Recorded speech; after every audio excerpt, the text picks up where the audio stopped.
I love Sting solo stuff. Say your favorite album on 3. 1, 2, 3. Soul Cages. Come on, get Stop out of here. it. Are you Yeah, serious? of course. What else is it gonna be? It's crazy.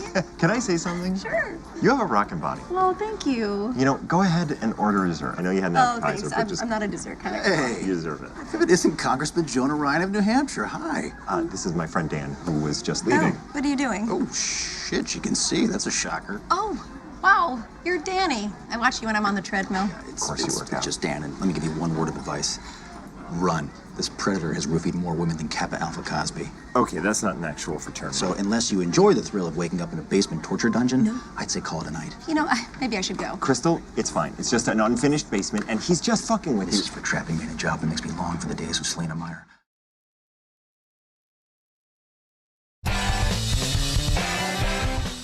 Happy to report Chucky's IQ test came back 71.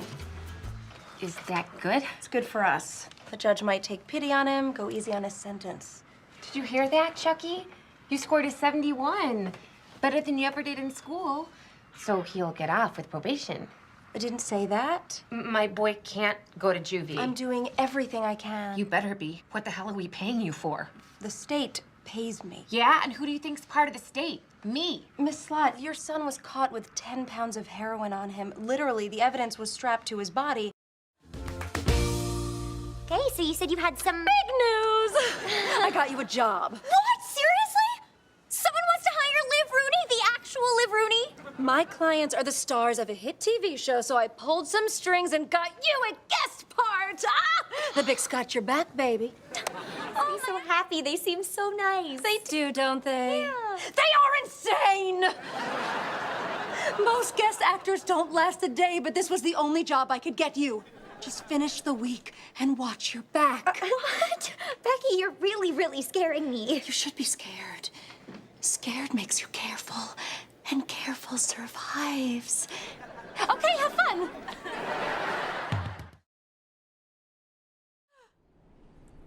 Oh my God. I was jealous. Jealousy has turned me into a raging bitch. But how was I to know? I've never been jealous before. Are you done talking to yourself? For now. Lee, I need you to know that I want my friends to succeed. That's so sweet, Rita. I just want to succeed first. Who are you two? We're his assistants. I'm his... Swedish masseuse, ja. And I'm his musical therapist. Really? She bribed the guards. Good going, Judas. You two behave yourself. We promise we will.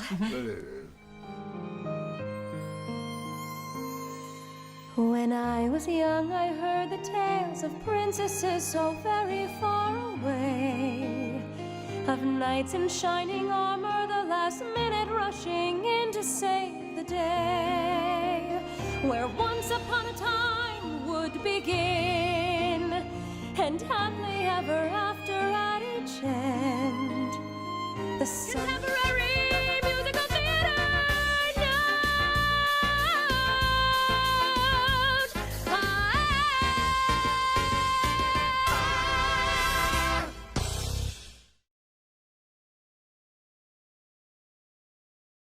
Every time I see this beautiful woman, I mean, she has a face that lights up the room. She is one of the sweetest. She is one of the most talented singers around. An actress, a voiceover artist. The woman is real. Her acting, I mean, you watch it and just like flows, you know? It just, I mean, and she has a unique power about her. Rena Strober. Rena Strober! Did my mother send you that intro? Oh my gosh, hello! Hi, this is such a great part of quarantine, is getting to see faces on my small computer screen. Right? Luckily, I have a nice large one, but seriously, this is the way I've been surviving mentally. Yeah. It's been too long. It's been way too long. I mean, and part of me doesn't understand how it's November. Like, where did the summer go? I keep saying last summer I was in New Hampshire, and I was like, oh no, last summer I was in quarantine. The summer before I was in New Hampshire. Like, wait, what? Right. It's Oh my wild. God. Well, I haven't seen my family like since January, so. Oh man, But cross fingers, I'll be seeing them soon. I hope so. Good way. I hope so. Well, I mean, of course, I could just do a whole hour interview, probably 2 to 3 hour interview just with you and me. And I would love that. And we also have some amazing talent from Performing Arts Studio West and the Meet the Biz program and Performing Arts Studio West. And I'm thinking of just bringing them on, and, I'll throw out the questions when they're here as well. That sounds great. Okay. Wait, should I keep it clean? Am I allowed to use, like, are you beeping, or should I just keep it clean? Because I'm a New Yorker. I need to ask these things. I want you to be you. And okay, you said it. Well, we have some amazing performers coming in to be with you today, to visit with you, and to learn and love. And here we go. We have the wonderful Jennifer Bevins. Jennifer, that's Rena Strober. Oh my gosh, you're beautiful. I want you to do my makeup. Isn't she amazing? Look at your blue eyeshadow. Oh my God. And then we also have the wonderful Dion Borden. The wonderful Dion Borden coming in today. Whoop, I know she's coming in. You know how these things. Oh, here she is. Look at that. There. Dion Borden. Hi. God, these colors are fantastic. Look at that pink. I'm in like my New York, dark colors today, and you guys are all bright and beautiful. Oh my God. And then we do have Patrick Story coming in. That's Mr. a cool Patrick name. Story. Yes, wonderful. Can I use All that of as these my wonderful, stage beautiful name? singers. And Patrick Story. There's Rena Strober. Hi, Rena. Hi, Dion. There we go. Nice to meet you. You're so And then beautiful. we have number 4 today, Mr. Mark Wells. Mr. I don't Mark see Wells. Patrick. Is Patrick there? Yes, Oh, there. over I gotta here. go. Hi, Patrick. Hey, Rena. How you doing? Wait, Patrick, I've met you, I think. You I feel might like have. I've met you. Did you ever go to Rex and Friends? You know- Yes. Well, yes, Pat. He's with Rex and Friends. Yes, Patrick, I was in the elevator with you and your wonderful dad after a concert that I sang at. We were both singing. Ah. I don't know. I guess I didn't leave an impression, Patrick. It won't be offended. Oh no, he probably remembers you. I can tell by the smile. Hi, Mark. We're part of Red Friends too. Well, we've got. I'm wondering when you and I met. Probably at a club one night, right? Or was it? Listen, it's I've been known to meet people there. How does the wine taste? Which club? I don't remember. I just think we met at like a cool person's place. I think it was. Wherever it was a cool person's place. Yeah. Well, you have done so much. I mean, you were Cosette in Les Mis on Broadway. Wow, that's cool. The grown-up one, not even like the little girl. It's the old one. I mean, how was that to do, for those who haven't been on Broadway, how was it to be on the Broadway stage? It's magical, but it's a job like any other job. I had been on the national tour for a year and a half, and then I moved to the Broadway production, so everything felt very similar. But I'm a New Yorker, so I was able to live in Manhattan and afford my Manhattan rent, which was the bigger of the successes, I think, when you can afford your rent. But it was a show I grew up on. My 8th grade class took a field trip to see Les Mis at that theater. So then fast forward 10, 15 years, and I'm walking out of the stage door one day, and I see a big mob of 8th graders who were from my hometown on that same field trip. So it meant more that I was able to then, let other people know that it was possible. Yeah. And then I did it for a while, and then I was like, okay, I'm doing the same thing 8 times a week, and I'm covered in dirt. So I'm gonna go do something else. Oh, because after, and then did you come to quote Hollywood then, or were you still? I know that you performed off Broadway with Betty Buckley and Peter Scolari. Yes, and Tuck Watkins. No, I stayed in New York for about 10 years and did Broadway and off Broadway, and I would go on some tours, and I came through the Pantages with Fiddler on the Roof in 2009, I think, 2010. I can't remember. Now you did it with 3 Tevyas, right? Topol, and then we had Harvey Fierstein come in, and then we had Theo Bickel. Yeah, it was fabulous. Oh my God! You had. Yeah. Oh my God! Yeah, it was the Papa trifecta. So I was on the tour for a year, and then I left, went back to New York to work with Betty Buckley, and then moved here in end of 2010. So I've been here for 10 years. Wow. Crazy. That's long. I know. I still miss the New York pizza. Yeah. Do you love it here? No, in Los Angeles, I don't love it. I'm a New Yorker. My family's there. There's an energy in New York. There's a dirtiness in New York that LA doesn't have, and there's a realism in New York. They say in LA, people say, "How are you?" and they mean F you, but in New York, they say F you and they mean how are you? And I feel like that sums up the two cities. Right. So, I mean, I work in LA and I love the sunshine. I love the mountains.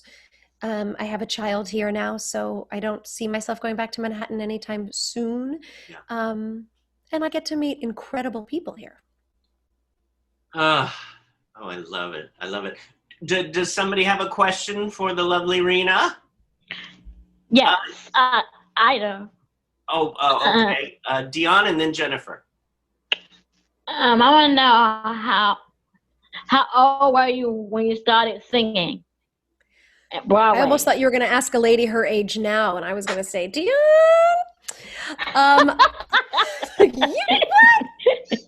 No. I started singing when I was I was always singing as a little girl, but I started taking vocal lessons when I was 11. I wasn't always a good singer. I have recordings of me when I was 13 and 14, and I was terrible. And I like to show those to people sometimes because singing is really about hard work, as is anything. Define terrible. What? You said you were terrible. Define terrible. Oh, I'll show you my bat mitzvah video where I was singing I enjoy being a girl in the wrong key, and I don't know what key I was in versus. I want to see that. I'll show it to you. But I just worked really, really, really hard, and I ignored all my other homework and my piano lessons and everything. I just focused on my voice. I love that.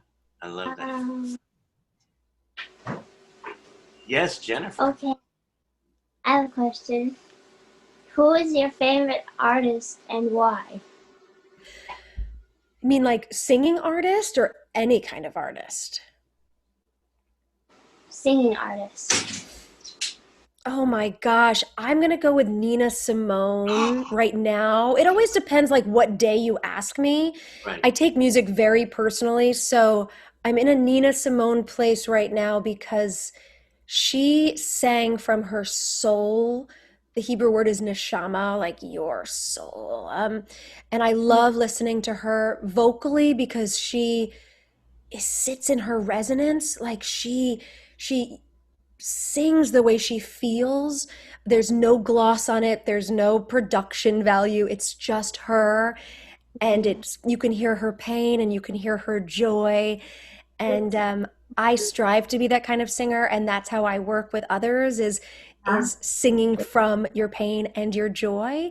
And she, to me, exemplifies that. Yeah, so I'm definitely in a Nina Simone place right now. I'm hearing that song. What did birds gotta sing? You know how I feel. Yeah, beautiful voice. Ain't nothing wrong with your You know voice. how I feel. There's nothing wrong with your voice. Freedom. It's a new day, it's a new dawn, and I'm feeling good. I mean, we all sang that this weekend, right? Oh, yeah. Yeah. Oh, All right, I'm sorry. We love it. We love it. Oh, you know, I could keep on going with some of the stuff you've been on. I mean, you were in Beauty and the Beast. Oh my Really? Oh, Best role. wow. But can I tell you, I was in for the Broadway production a lot when I lived in New York as Belle, and they would always be like, she shouldn't have that much spunk. She shouldn't have that much. She shouldn't be that strong. This is Disney. You have to fit into the box. And I never was cast. And then they finally did it in Westchester, which is right outside New York City. And it was my first time auditioning for it outside of Broadway. And I booked it because they were like, yes, that's who Belle should be. And I was like a ridiculously spunky, attitude-y Belle. Love that. I love it. Oh my God. And then I love this, your one-woman show, spaghetti and matzo balls. Yep. You know, I try to balance my life. Of course. I'm a big fan of diversifying, and Spaghetti and Matzo Balls was a one-woman show I did off Broadway for a long time, and it was my story as I was born and raised Jewish in New York, and got sort of mixed up with the Italian mafia at one point, and through Italian food, and long story short, I used to sing for the mafia, and then there was this like crazy shooting that happened, and it was this whole to-do. It was another lifetime ago. But so I took my pain and my post-traumatic stress and I put it into my music and my work. And so I was able to tell my story that way, theatrically. Right. Because I think that's the best way to get through stuff is to sing about it or talk about it in a theatrical place. You know, it seems like we all have something that during our lives that we go through that sort of shifts us. And it's like, okay, you either deal with it or you don't deal with it. It's like, I think I told you 6 years ago, I had a massive heart attack. So, you know. No, you tell me. I didn't tell you I had that, or I was hurt on the set one time, and I you know, it's all shifting. And how do you deal with these things, and how do you use them in your work and your life? And we just move forward with it. We keep going. We use it in our work, and we bring it into our work to make it more meaningful. I think the most interesting performers are those who have suffered and struggled. Oh, Mark is raising his hand. Oh, yes, Mark. What's your favorite place you like to travel on? My favorite place I like to travel. So when I was pregnant, I went to Italy for a month. I ate my way through Italy, literally just ate and ate, because I was like, this is the one time in my life where I can just eat and eat and eat. So Italy is magical to me. I love how old it is. I love the music that's there. I love the men that are there. I mean, I was pregnant. So, but I loved Italy. But I'm also a New Yorker, so I want to travel to New York. I just want to go to New York and have a bagel and a piece of pizza. Oh my God. Maybe in 6 months. Yeah, what? I was singing the song New York, New York that they sing in Vegas. Oh, I just love New York. How about you, Mark? Where do you like to travel? Everywhere. How are you from New York, too? I'm from New York. Oh, you are? Where? I think it's like downstate. Bronx. You were The in Bronx. You're a Bronx boy. Are you a Yankees fan? Yeah, but I had to make some changes after 9/11. So. Oh, yeah. I was there. I was born upstate New York, and then I moved to the Bronx. Well, the Queens first, then the Bronx, And Westchester, and then I moved to the West Coast, where I'm staying for close to almost 20 years. But you look like you're 15 or 16, Mark. What's happening? I want your night cream. I need your skin regiment. Little here. Yeah.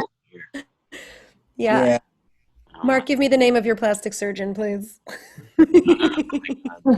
Well, you know, Rena, I mean, beside Broadway, you do TV. My God, what is it? I have to find my list here because it goes on and on. Shameless, V, Final Fantasy XV, Liv and Maddie is you do voiceovers. Well, Liv and Maddie was wait, Jennifer, do you know Liv and Maddie? Yeah. I like Phineas and Ferb. Yeah, so I was on Liv and Maddie for all 4 seasons. I played Liv's manager, Becky Bickelhoff. That's the voice I recognize. Okay. Yeah, so I did that, and then Final Fantasy. I do a lot of voiceovers for video games and cartoons, so I voice Final Fantasy and a lot of Nintendo, a lot of Sega games, a lot of cartoons, and then Veep. What's that? You should take my resume so I can do voiceovers with you. You have a great voice for it. I try to make my voice sound awesome like yours. I appreciate that. Yeah. Yeah, so I do a lot of animation. I just got hired today on a Mattel cartoon, new Mattel show. So, yeah, I keep busy. Yeah. And I say yes to opportunity. Like, that was a big change in my life when I just decided yes was like the word of my life. Like, you want okay, yes. You say yes until you have to say no. And that was something Jason Alexander taught me, and he reminded me recently about that he does the same thing. You say yes until you have to say no. Well, he did your new album. He was on your new album, right? Yeah, he's on my new album. Yeah, what is that? What was that experience to say, you know what, I want to do this album and I want to do it with these people, and how was that? I woke up on New Year's Eve a few years ago and I had a daughter. She's 3.5 now, so she was 2.5. And I was like, I have no money to leave her. I don't have anything to give her, but I can give her music. So I thought, okay, I'm going to do an album for children. And then I thought, what's the music I love? And I thought, Sesame Street, I love. Yeah. And then just to see if it was a good idea, I emailed Jason, who we'd been working together, and I said, is this a good idea? Would you do this? And he's like, yes, do that, and I want to do it with you. And I said, oh, okay, now it's real. So I just started talking to people, and French Stewart and this big producer in Nashville, and everybody wanted to do it because they thought the world needed a big old reminder about the lessons we learned in Sesame Street from the 70s and 80s. Oh, yeah. I grew up with it. Yep. Me too. So Me too. it's all music from Joe Raposo and Jeff Moss, the old Sesame Street. So I have Christina Jones, who's the blind soprano on there. I have a whole entire blind choir. So the whole choir is blind, and proceeds are going to Guide Dogs of America. And the purpose of the album is to remind people about tolerance and inclusion and ability, and yeah, and Jason is fantastic on it. Oh, he seems like a sweetheart. He's the best. He's the best. And ML Woolley is on it, who's in Princess and the Frog. Oh, yeah, he plays Louie the alligator. Oh my goodness! Wow. Sing I love a that. song. Sing out loud. Loud. I love that movie. Oh my God. So is this your second album? It is. I did an album when I was in New York. It was the soundtrack of Spaghetti and Matzo Balls called Finding Home. So that was my first album. It was more just like, I spent a lot of my parents' money making it and didn't make anything back. And it was just sort of, fun. But this album became much more important because I wanted to change people's views of those who are blind, those who may have other disabilities or different abilities. I wanted to have a louder voice. And it's much more important to me, this album. Yeah, I'm very proud of it.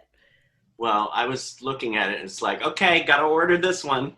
Oh. And yeah, I mean, and they could, Amazon or your site, they could go to anybody? Yeah, I go through Bandcamp because Bandcamp gives almost all the proceeds to the artist, and I am trying to raise money for Guide Dogs. So I always send people to Bandcamp, but you can stream it wherever you listen to music. So it's everywhere. Now, what is your connection? You're talking about, you had a choir with blind singers. How did you get involved with that? I used to teach at the Academy of Music for the Blind. I was a voice teacher there, and which is how I know Rex, Mark. Oh no, sorry, Patrick. Sorry, Patrick is who I met there. So I was, a long story short, I was brought in as a guest to meet the students, and I fell in love with them. I fell in love with the entire community of blind musicians because music was coming from a very different place and a much deeper place. And I don't know what it was. I just fell in love with the community, and I wanted to be a voice for them. So they've always been important to me, and they still are, and it's led me into the community of albinism. I have two people with albinism on the album, so we're raising money for them too. Oh yes, Jennifer. How was it like playing the voice of, if I'm not mistaken, Belle or Bella? Oh, Belle, I mean in Beauty and the Beast? Well, I got to do Beauty and the Beast on stage, so I was just singing and dancing my face off. It was magical. It looked magical. I went to your site and looked at all the different pictures from all your different shows, and oh my God. Although I had to be really careful because I have a very weird, dark sense of humor sometimes, and I'd be backstage playing pranks on the other actors. And stage management finally had to say, if you're in the blue dress, you can't do that because a child could see you. So if you're in the blue dress, you have to be Belle. And I was like, oh man, because I would take pictures of like Belle with a whiskey bottle. And I was doing all this stuff that I shouldn't have been doing, but I was like, it's so fun. So, of course, you are a teacher. I am. Mm-hmm. And we have four amazing, wonderful singers here who have brought in about a minute of their song pieces. So I'm gonna just have you go with the flow. Great. I mean, I'm so excited. And all I ask of you is that if you have music, play it. I don't need to hear the music. That's not for me. That's for you. I just need to hear you. And see you. And before you sing, just take a breath and just think of who you're singing to and why this song is in your life right now. Because I really believe music comes into our lives when we need it the most. So I just want to see a bit of your, as I said, Neshama. I love that word, your soul. And I don't judge. Like, I don't, like, it's not about sounding good. It's about being a storyteller to me. So yeah, that's all I have to say. But don't mess up. Okay, just kidding. Mess up. Now you get me nervous. Hi, I'm Rena Strober, and I'm really excited to tell you about something really special that I've been working on for a while. About a year ago, I woke up on New Year's Day and I just thought, what do I need? And more importantly, what does the world need right now? And I thought, music. More music to remind us of all the good things that we have. And so I decided to jump into producing a children's album, also for adults, of the music that I grew up on, which is the music of Sesame Street from Joe Raposo and Jeff Moss. I remember this music so strongly being instilled into my head, this idea that no matter who I am, my race, my religion, my skin color, my abilities or disabilities, that I'm someone special. Real down and low, but it's still a G, right? And I'm a new mom, and it's a message I want my child to know. And I'm also a teacher, and I feel it's a message we don't tell our kids enough. And so I set out on this crazy journey to make, I think, one of the greatest albums of Sesame Street music in the history of music. I'm just gonna go with that. There's a study that says this album is the best album in the history of music. Yeah, it might have been a study done by 8-year-olds, but there are some fact sheets and some statistics. Because I believe in collaboration, and I believe we can't do anything by ourselves as much as we think we can. It's great to get people involved. So I called my friend Jason Alexander, and then I said, if I do a children's album, would you want to be involved? And he said, yes. Where and when? But Sesame Street was sort of the bar, you know, the format of it, the practical knowledge of it, the ongoing character arcs of it, they were all fantastic. Jason was actually on Sesame Street many, many years ago. He also felt that there was a need for this music to be shared again today. French Stewart, another wonderful friend and father and actor and singer, dropped everything and said yes. And when you start asking people like that if they want to be involved in something and they don't even hesitate, you know you're doing the right thing. Not only that, I spend a lot of time in the blind community in Los Angeles. I teach voice to the greatest blind children in LA and the world. And again, there's a study. So we have an entire choir of blind singers who will blow you away. I also have Deborah Grousman, who's a very good friend of mine from the Broadway, and she plays Smarty, Elmo's smartphone, currently on Sesame Street. And I have Christina Jones. She's called the Blind Soprano. She's one of the greatest world-renowned sopranos. She's just incredible. I have ML Woolley. ML Woolley, who's the voice of Louie the alligator in Princess and the Frog, and he's currently playing a blind diabetic drag queen on AJ and the Queen with RuPaul. He's on the album. And again, it was one of these projects that everything just started to come together, and that's how you know you're doing the right thing. So some people may not trust my studies, even though they're very legit. 8-year-olds are very smart, but I did you a favor and I actually went out and got some opinions from some real children. So if you don't believe me, listen to what they said.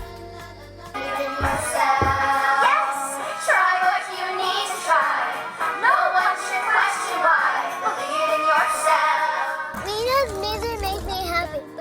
I like the song, and also I think it's perfect. I like how they say you can believe in yourself.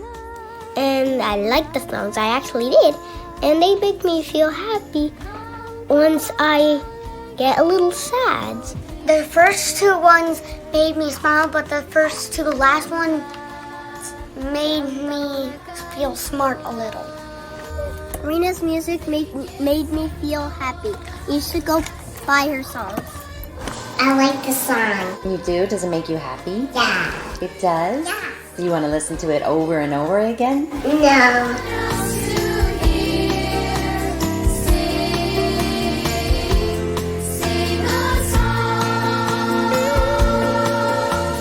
I think if you are currently pushing blood through your body, from your heart to your limbs, then you're someone who will love this album.